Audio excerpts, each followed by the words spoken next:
വിശ്വാസികളെ, പരിശുദ്ധനായ യോഹന്നാൻ ശ്ലീഹ എഴുതിയ സുവിശേഷം 9-ാം അധ്യായം 1 മുതൽ 41 വരെയുള്ള ഭാഗങ്ങൾ പരിശോധിക്കുമ്പോൾ കർത്താവായ യേശുക്രിസ്തു ലോകത്തിൻ്റെ പ്രകാശമാണെന്നും അവൻ മനുഷ്യൻ്റെ ആത്മീയ കണ്ണുകൾ തുറക്കുവാനാണ് വന്നിരിക്കുന്നതെന്നും നമ്മളെ പഠിപ്പിക്കുന്നു.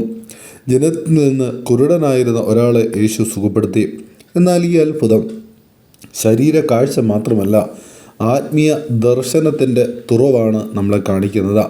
5 ചിന്തകൾ നിങ്ങളെ ഈ വേദഭാവവുമായിട്ട് ബന്ധപ്പെടുത്തി പങ്കിടുവാനായിട്ട് ആഗ്രഹിക്കുന്നു. 1. ദുഃഖത്തിൻ്റെ അർത്ഥം ദൈവമഹത്വത്തിനായി. ശിഷ്യന്മാർ ഗുരുവിനോട് ചോദിക്കുന്നു, ഇവൻ കുരുടനായി ജനിച്ചത് ആരുടെ പാപം കൊണ്ടാണ് എന്ന്.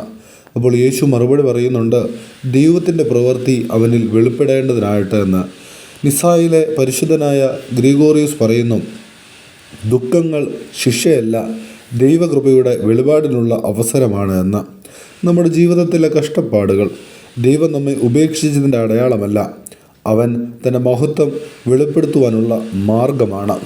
2-ാമത്തെ ചിന്ത എന്നുള്ളത് ക്രിസ്തു ലോകത്തിൻ്റെ പ്രകാശം. യേശുദമ്പുരാൻ വീണ്ടും പറയുന്നു, ഞാൻ ലോകത്തിൻ്റെ പ്രകാശമാണ്. അവൻ മണ്ണിൽ തുപ്പി ചേറ് കുഴച്ച് കണ്ണുകളിൽ പുരട്ടി, എന്നിട്ട് ശീലോഹാവിൽ കഴുകുക എന്ന് പറയുന്നു. അവൻ പോയി കഴുകി, അവൻ കാഴ്ച പ്രാപിച്ചു. ലിയോൺസിലെ പരിശുദ്ധനായ ഐറേനിയസ് പറയുന്നു, ദൈവവചനം സൃഷ്ടിയെ ഉപയോഗിച്ച് മനുഷ്യനെ പുതുക്കുന്നുവെന്ന്.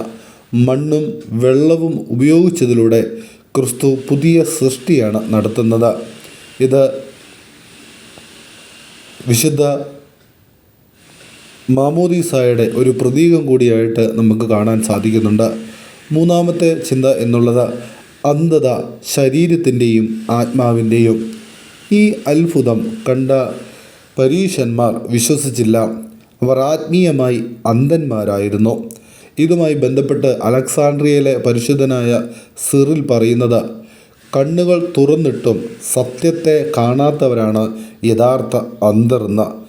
പ്രിയമുള്ളവരെ, ശരീര കാഴ്ച ഉണ്ടായിട്ടും ദൈവത്തെ തിരിച്ചറിയാത്തത് ആത്മീയ അന്ധതയാണ്. 4-ാമത്തെ ചിന്ത എന്നുള്ളത് വിശ്വാസത്തിൻ്റെ സാക്ഷ്യം.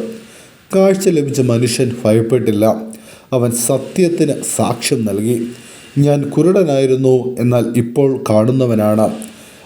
അപ്പോൾ പരീശന്മാർ പറയുന്നുണ്ട്, അവനെ പുറത്താക്കുക എന്ന്. പക്ഷേ യേശു അവനെ കണ്ടെത്തി, അവൻ യേശുവിൽ വിശ്വസിച്ചു. അലക്സാണ്ട്രിയയിലെ പരിശുദ്ധനായ അത്താനാസ്യൂസ് പറയുന്നു, സത്യത്തെ അറിയുന്നവൻ അതിന് സാക്ഷ്യം പറയാതെ നിൽക്കുവാൻ കഴിയുകയില്ല എന്ന. കർത്താവിൽ പ്രിയമുള്ളവരെ, വിശ്വാസം നമ്മെ എന്നും സാക്ഷികളാക്കി തീർക്കുന്നു. 5-ാമത്തെ ചിന്ത എന്നുള്ളത് വിധി കാണുന്നവരും അന്ധരാകുന്നു. യേശുദമ്പുരാൻ വീണ്ടും കൂട്ടിച്ചേർക്കുന്നുണ്ട്,